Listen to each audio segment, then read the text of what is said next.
E aí, galera do oitavo ano, vamos dar continuidade aí para a Revolução Industrial? Top! Pega seu caderno, seu livro, sua caneta, seu marca-texto e lápis e vamos lá, tá? Eu tava falando sobre a Revolução Industrial. No início, nós vamos ter o principal produto que vai mover tudo isso aí é o carvão, tá? Jazidas de carvão. Então, vamos na página 70. Vocês vão marcar o primeiro parágrafo.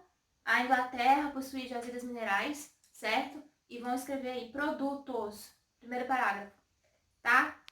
Primeiro parágrafo, escrevam produtos. Professora, não me perdi. Volta o vídeo. Você pode voltar, como eu falei, quantas vezes quiser. Máquina a vapor. Vocês vão também marcar máquina a vapor. Aí embaixo que está escrito assim: o desenvolvimento da maquinofatura atendeu o projeto da burguesia de aumentar a produtividade.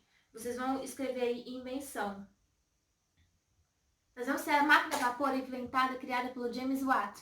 A máquina a vapor, aí nós temos outros tipos de criações para encurtar o distanciamento dessas distâncias, né, de estados, principalmente da Inglaterra ali, para ajudar em levar esses produtos, como os trens, a construção de ferrovias e assim por diante, certo?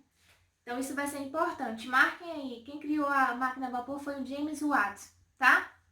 Se não me engano, em 1769. Vamos lá para outra página. Tudo que eu falei até agora foi relacionado à ideia da visão da Revolução Industrial rústica. O que vai propiciar? Quando a gente passa das coisas um pouquinho mais rústicas para as coisas pontuais do século XIX e século XX, a gente tem uma produção em série. O que é produção em série? O cara vai produzir, sei lá, tô numa fábrica de produção de um Ford, que é um carro, 1914 da época, por exemplo, início do século XX. O cara ele vai ser colocado para ele produzir aquilo até o dia da vida dele. Ele não sabe fazer mais alguma coisa. Vai montar o volante? Aí ele vai montar o volante, certo? Não tem um investimento no trabalhador. Produção em série. É quanto mais, melhor. É quantidade, não é qualidade. O burguês, o dono da fábrica, eu vou priorizar a quantidade, não a qualidade. E aí isso vai ter um prejuízo lá na frente, certo? A questão da vida desses trabalhadores, desses proletários. A galera vai trabalhar de 12 a 14 horas por dia, em condições péssimas, insalubres, certo? Não tem direito às férias remuneradas, não tem direito a descanso semanal, não tem direito a 13º. Leis trabalhistas não existem nessa época, tá? Elas vão surgir bem depois, no caso aqui do nosso país, só pelo governo de Getúlio Vargas. Eu acho que eu já tinha falado isso quando eu fiz um resumo do século XIX e século XX, certo? Então a gente vai aqui, as consequências da Revolução Industrial. A gente vai ter uma saída do campo para a zona urbana. Então nós não temos as cidades com boa estrutura para receber de gente, não tem emprego para todo mundo. Tem surgimento de cortiços, aqueles cortiços são onde as pessoas moravam todo mundo junto e era bagaceira, entende? Então, nesse sentido, a estrutura não vai estar preparada. Saneamento básico não tem, emprego, escolas para as crianças não vão ter. As crianças vão trabalhar para ajudar a família em carvão, minérios, ó. Como é que fala o nome, gente?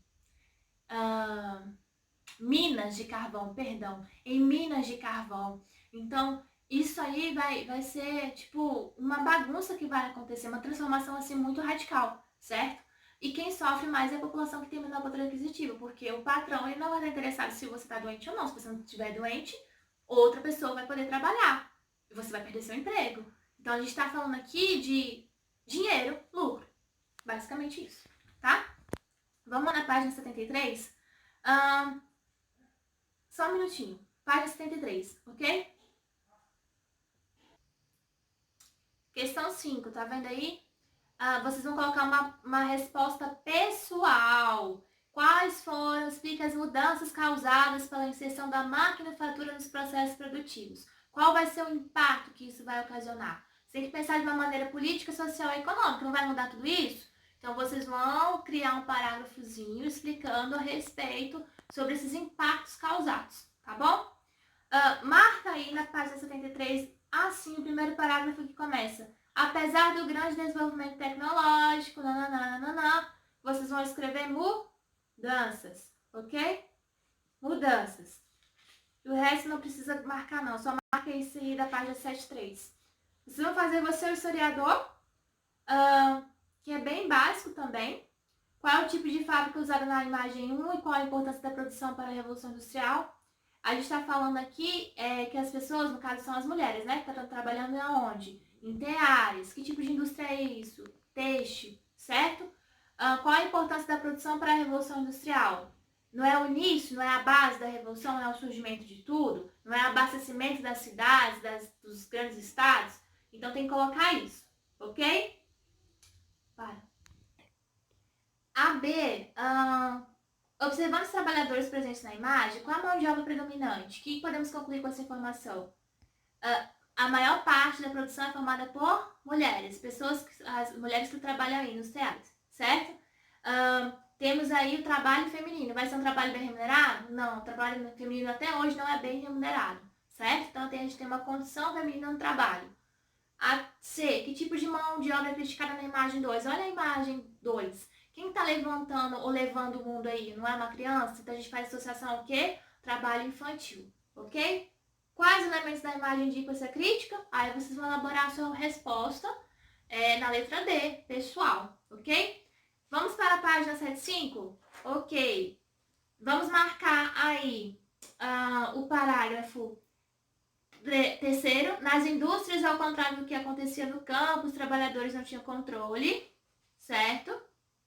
E o quarto parágrafo começa: os operários normalmente trabalhavam de 12 a 14 horas por dia, e a gente vai escrever tanto no primeiro quanto no segundo parágrafo condições de trabalho, tá?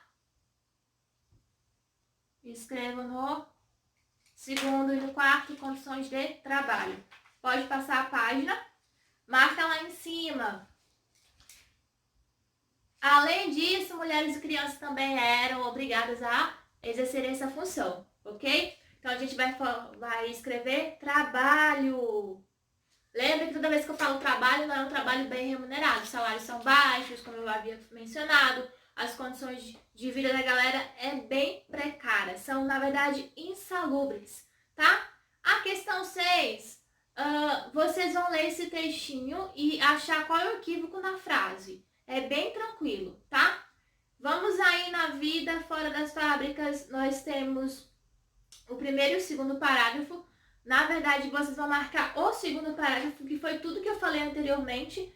Os operários viviam em moradias. E aí vocês vão escrever, super importante, na página 78, tá? Super importante. Beleza? Na página 79, vocês vão marcar o parágrafo que começa assim: a industrialização e aumento do consumo. E aí a gente vai falar consequências dessa industrialização, que na verdade até hoje acontece. O meio ambiente é degradado, a gente tem uma questão de salários baixos, a indústria não oferece uma condição ainda, né, para os seus trabalhadores. A gente está falando do acúmulo de capital para os burgueses, para os donos das empresas, e não para o proletariado, tá? Então vocês vão marcar aí. E a questão 7, vocês vão fazer a 7. Na verdade, vão fazer a 7, né? Qual a relação é estabelecida no texto, esse textinho aí, leia um texto, entre os avanços tecnológicos ocorridos no contexto da Revolução Industrial Inglesa e as características das cidades industriais do século XIX. Aqui no Brasil, nós vamos ter o século XIX, século XX, final do século XIX, século XX, um pouquinho mais devagar. A indústria só chega no nosso país, de fato, no governo do Vargas. Nós vamos ser ainda um país totalmente agrícola, tá?